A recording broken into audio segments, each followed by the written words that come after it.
Speaking of touring, can you elaborate a little more on the Crown Tour? Oh, Crown Tour. That's one of the newest tours that I'm doing right now.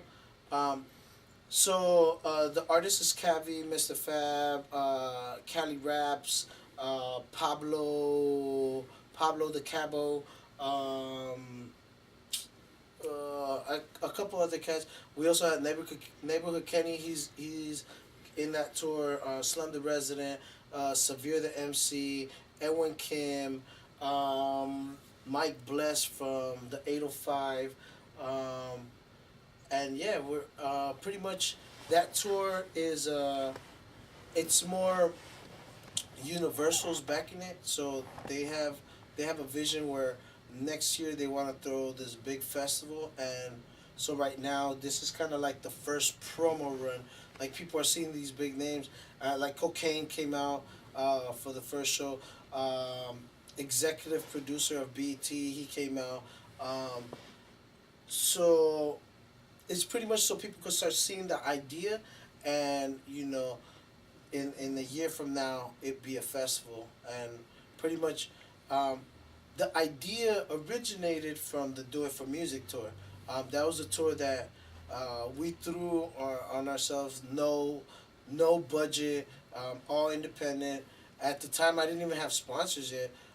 Big up Steelo Magazine. Yeah, man, you gotta fucking stay tuned, man, because we're gonna definitely invade your houses, invade your computers, and you're gonna see affiliations now. Now it's time for people to know, like, okay, we're really working with each other. These people have seen me grow up, like, you know, uh, and it goes to that aspect as we didn't know this was gonna be a business.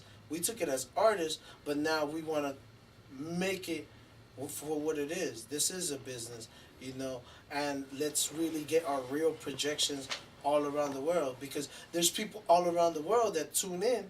So now, like, why not have them a part of it? I'll deliver a shirt to Japan. What? Fly me out there, please. um, but yeah, this year is pretty much uh, solidifying sponsors, like, because these are people that are helping us grow. So at the same time, we're helping each other expand. Underground Hip Hop Blog, the Cipher Effect, Terror Dome Radio, BSideshow.net. Big up Big Gene on that. Lyric Entertainment, Young Baka, um, Laura Certified Jerseys from San Diego, Crappy Awesome from San Diego. Everybody, man, just making it so people understand that, like,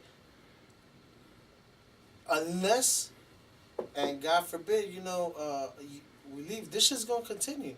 Like, it's not gonna stop.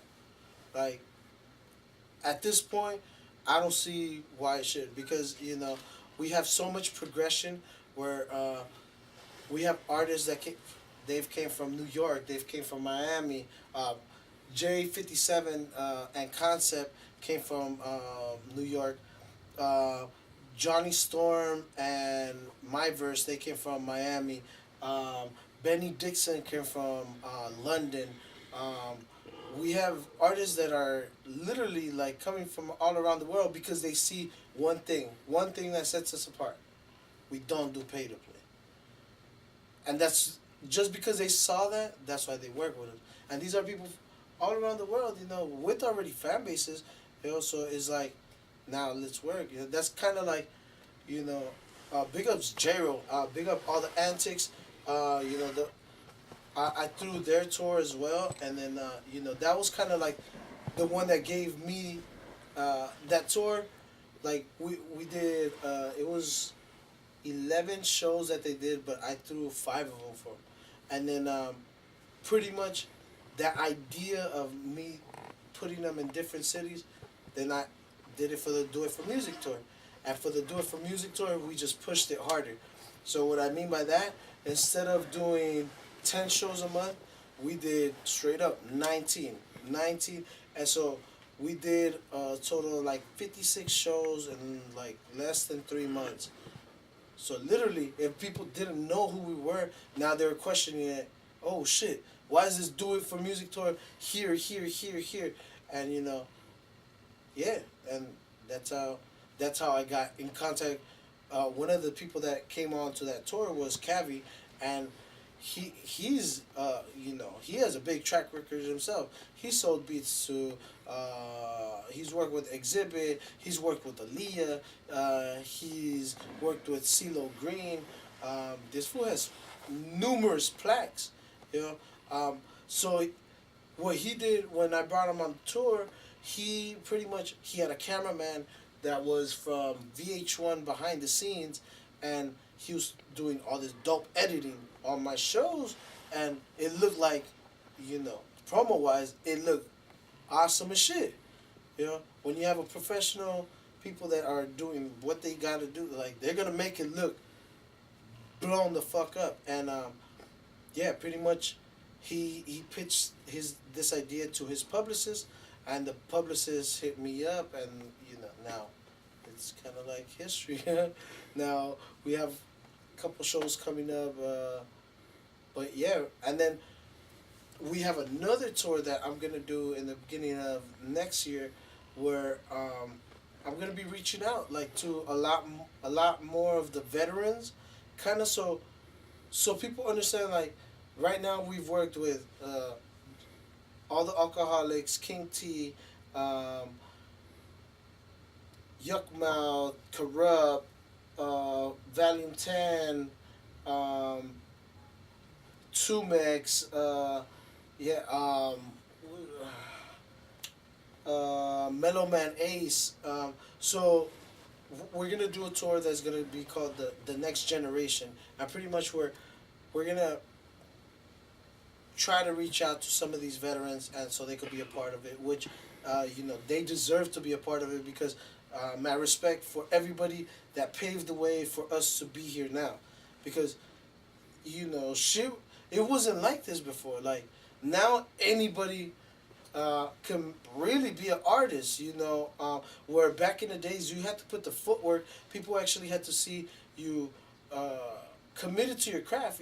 You couldn't just be like, oh, I'm a dope MC, and people haven't seen you anywhere. Like, how are you a dope MC in front of your crowd, in front of your friends? Part that, who heard you? Yeah. So, but now, like, it's a social media era. So, like, now you drop one video, you never know that one video could go viral. Now half the world knows you of one video, like, and and automatically you have a fan base. It's like, so it's definitely, but just because that's around you, that's why every artist has to do certain things. Like, artists aren't just artists like from back in the day. Now an artist has to do his own PR. You have to do your own networking on social medias, because if you're not, then you're lacking. There's 100 other artists that are doing that promotion and are gaining fans off that promotion. So why aren't you doing the same effort?